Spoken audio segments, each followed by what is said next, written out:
Gohan fans are so happy because after so many arcs of Gohan being left down the dust, now with the Universe Survival arc, the boy wonder himself, the son of our hero, is back in action. A couple weeks ago on Dragon Ball Super, he relearned, I guess you can say, how to tap into his hidden potential. He's back to being Ultimate Gohan, Mystic Gohan, ready to do battle. And on this video, I want to talk about not just Gohan being back, but I want to expound and elaborate more on Gohan getting his ultimate power back. We're going to discuss it here by using real world knowledge, real life martial arts. I guess you can say, I guess the word is knowledge. I don't know what better word to use with it. And joining me to have this discussion, please welcome back to the channel, the Keanu Reeves of the Dragon Ball community from Battle Geek Plus. Please welcome back Kendamu. Hello, sir. Whoa, what's up?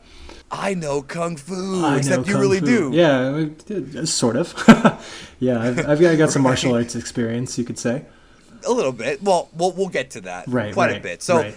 A couple weeks ago, I did a video called Ultimate Gohan Explained. Right. You watched the video and you wanted to kind of expound upon some of the things that were said there about why Gohan may have forgotten, or I don't know what the word is, just why he had to relearn how to tap into his ultimate form. Now, the thing that I loved about that episode was that it really hammered home with Piccolo's teachings that Dragon Ball, and I think a lot of fans forget this, and if you're out there, you can never forget, even though Dragon Ball is, a lot of it is about fighting physically, there is a mental aspect to it. And if you go back and you watch early Dragon Ball, you see a lot of very cerebral kind of training, mostly mental and physical. And I think that's a big thing when it comes to Gohan, tapping into the secret power. That's absolutely correct. If you go back to the Super Exciting Guide story volume, Akira Toriyama, when asked, what's the key to winning in battle, he said that, no matter how much you train, there are limits to physical strength. And he said that, the important thing is the size of your ki and your control over it. So, and he goes on to sort of explain a few other things from there. But yeah, that's the big important thing, and that's going to be something that we really touch upon, in this video. The Elder Kai unlocked his hidden potential. How important do you think potential is when it comes to these characters? Gohan had always been told to us to have the most potential because from what Vegeta says early in the series, the half-breeds have a higher potential. They have a higher glass ceiling, so to speak. However, as the series progressed, of course, Goku and Vegeta surpassed Gohan, and throughout most of Super, they definitely surpassed him. How much do you think that was a mental or versus physical? Well, the mental part of it is like key in Dragon Ball. It's treated as kind of the Chinese concept of like a life force energy, right? But Toriyama, he explained that, there are various types of ki. There's Genki, which is energy. There's courage, which is called Yuki in Japanese. Right-mindedness, which is called Shoki. And a lot of different emotions and whatnot have the word ki in them in Japanese. So it's sort of like taking mind power, is what you would call it. Like there's a song, Mind Power Ki. Mind Power Ki, yeah. Or in the Chosensu, the Kiko Waza are called mind power attack. So it really is a mental thing. So like Gohan's potential is very much related to sort of a mental or more profound spiritual outlook, depending on how you want to, really treat it in your own life. And so potential is really important, but potential isn't like predetermined at destiny. Like your potential at one point in your life can be different than your potential at another point in your life based on experiences and that's why when Saichoro, the eldest Namek, unlocked Gohan's potential as a kid, in the real world, adults are stronger than kids, Yeah, and I think that really that's one of two explanations that could be used. The other being that Namekians, they can they drew upon a very, very tiny portion of the Super Dragon Balls to create their own Dragon Balls. But due to the limitations of their own abilities, they couldn't make him any stronger than what they have. And the same thing could be said. Whereas maybe Elder Kai's a god. Yeah, so he's he's way up higher on the cosmic bureaucracy level.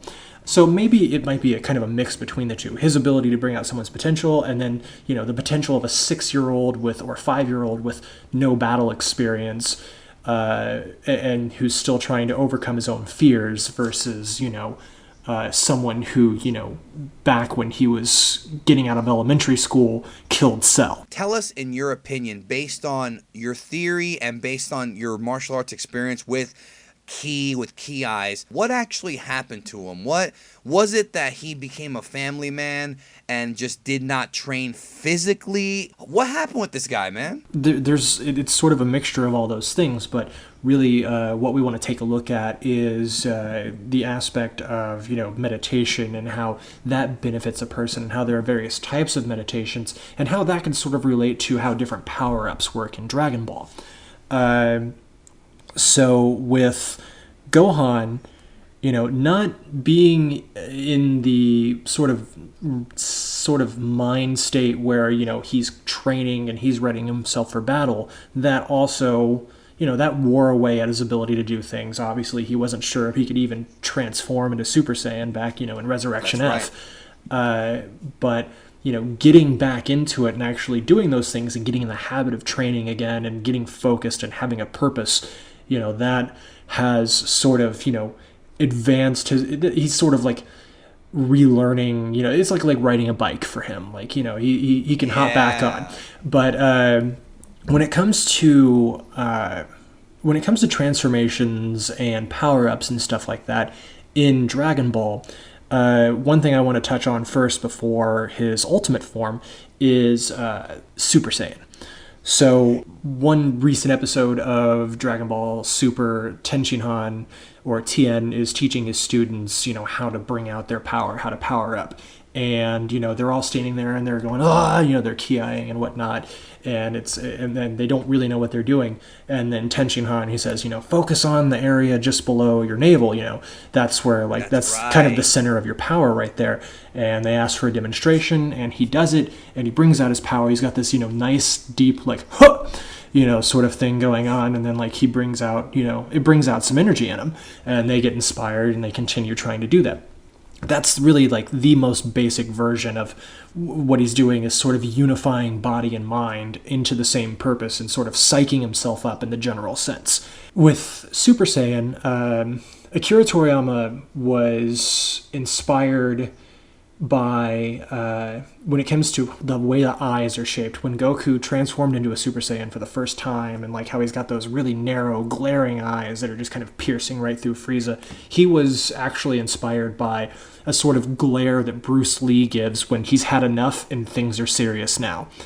He says that Bruce Lee... the camera zooms in on his face, right? Right. When he takes off the jacket and, he's surrounded and he's kind of sitting there and he's glaring, he's like, all right, or when he comes across, the guy who killed his sister or whatever, and it's time to go to town, as opposed to, just getting in a random brawl or something like that. When he's finally had enough, when something, has pushed him over the edge, it's not just like a temper tantrum, it's like a righteous sort of fueled drive to set this straight. Enough is enough. And that's kind of what Super Saiyan is. That's sort of where your power comes from, where your ki comes from. Where with Super Saiyans, you notice Goku, he had to, really kind of channel his anger more earlier on. And by this point, he just kind of does it. No big deal. And he can channel that feeling really quickly. The ultimate power-up comes from a different place. It comes from a different source, but it is also extremely profound. And it's very similar to, you mentioned Ki-Eye. I also kind of want to talk about meditation, just seated meditation. There's meditations for a lot. Which, by the way, when he's giving him the power-up, he's sitting there in a meditative position. And so you could tell the influence Toriyama's throwing at us right now. Right. So this is a seated meditative position. And... So when you meditate for just basic, breathing, focusing on your breathing and trying to clear your mind, and in the classical Chinese traditional medicine sort of sense, you're kind of focusing your ki or your chi and you're flowing it throughout your body and everything. And then in the scientific sense, you're actually lowering the amount of brain waves related to negative feelings while raising the amount of brain waves that are related to positive feelings, and it also Really? puts you in a relaxed, focused state. It's focused, but it's relaxed. It's not tense. And that's what Piccolo was telling him, Right. man. And you're a genius, bro. And so you're telling me that they're basically opposites in a way. yeah, sort of. And you can get a lot of power, you can get a lot of ability, you can get a lot of drive from both, pulling from anger, which one word for anger in Japanese is doki. Like the word for anger, like you take the first kanji of that and you plop ki on the end, doki. Not like Doki Doki Panic or like Doki Doki like the sound, like the heartbeat. The first thing I thought of was Doki Doki Panic. Yeah, but it sounds the same, but it's got a different meaning because it's written differently. But Doki means anger, and so that is the kind of ki. That's when he got Super Saiyan. That's when he drew power from Doki. With Gohan and with the meditation and stuff, if you learn how to do this meditation, and it's you can find it just about anywhere. You can find little variations of it, like you should hold your breath this long or that long, or you should keep your eyes closed or slightly open. But they're all very similar. It's sort of like learning boxing at 3 or 4 different gyms.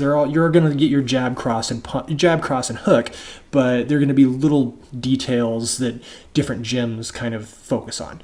But they're all relatively the same. So with this seated meditation where you sit for about, anywhere between 5 and 20 minutes, what happens is, like I said, those brain waves change, and then those brain waves, they stay like that for a certain amount of time. And it's a little bit different for everybody, but let's go with the idea of, say, 15 minutes or half an hour where you stay in that state of mind. Eventually it wears off. But with more practice, you can get to that state of mind sooner, and with more practice, you can hold that state of mind for longer. So Gohan didn't practice. Gohan didn't practice, so he couldn't snap in it. And for like martial artists who they do meditation, but they also do practice with ki and stuff like that, and psyching themselves up. They can take that feeling they get from meditation and they can use ki to bring it out instantly. Like one meditation that I knew from back when I lived in Indiana and the winters were super cold, one meditation I knew for when I was walking around outside was a way to focus on my breathing and to imagine a kind of a bright red orange sort of substance in the center of my body sort of making its way outward and covering my body. And what this did is, to a certain degree, it helped me. Yeah, it made me feel warm. I couldn't do it like as well as say monks who live in the Himalayas or something like that, where it's cold all the time and they're practicing their meditation all the time. And if the wind wasn't blowing, I could probably go out there in just a t-shirt and shorts and do the same thing. And really, I don't have a lot of body fat on my bones to kind of insulate me from that sort of cold. But now, living in California since 2011, when I go to visit family at home, if I try and do the same technique, it takes me a lot longer to get to that point, if I can get to it at all, because I haven't been practicing it. I have nothing more to add to that. Everybody needs to go check out Kendamu's channel right now. I will leave a link to it, of course, in the description. Kendamu is currently rereading the original Dragon Ball manga and doing more of these types of explanations, volume to volume, chapter to chapter, so you can get a lot more from your Dragon Ball manga and from the Dragon Ball story by going to his channel and checking out some of his breakdowns of the volumes and like what it actually means from a more metaphysical kind of perspective. So, do you have any final thoughts before we get out of here? So back before this recent episode of Dragon Ball Super, where Super Saiyan and Ultimate or Mystic were treated as two different things, there was that panel of the manga where it was just like, hey, try and do that Super Saiyan thing, and something different happened. And for a long time, we all thought it was the same thing. But after watching your video of your explanation of Ultimate Gohan, that's actually where I went back and reevaluated based off of knowledge I had and went, wait a minute, it's been a different thing all along. And here's how that actually makes sense. Like, I watched it, when I was watching Super and I saw it happen, I said, well, that doesn't make any sense, but, I'm just here to have fun, so I'm not going to nitpick it too much. Then I saw your video and I said, wait a minute, it does make sense, and here's how. And so, this thing that Gohan learned how to do from someone really high up, in, like I say, the cosmic bureaucracy. Yeah, there is a bit of magic involved in this. It's not all like real stuff. There is a little bit of magic involved. Everybody check out Kendamu. I'm going to leave a poll in the upper right hand corner. Do you want Kendamu to return to the channel for more videos like this, more topics like this? Let me know, yes or no. Hopefully everybody has dug this topic because I love it. And if you want more, Kendamu will have more on his channel. Thank you so very much. We'll talk to you later.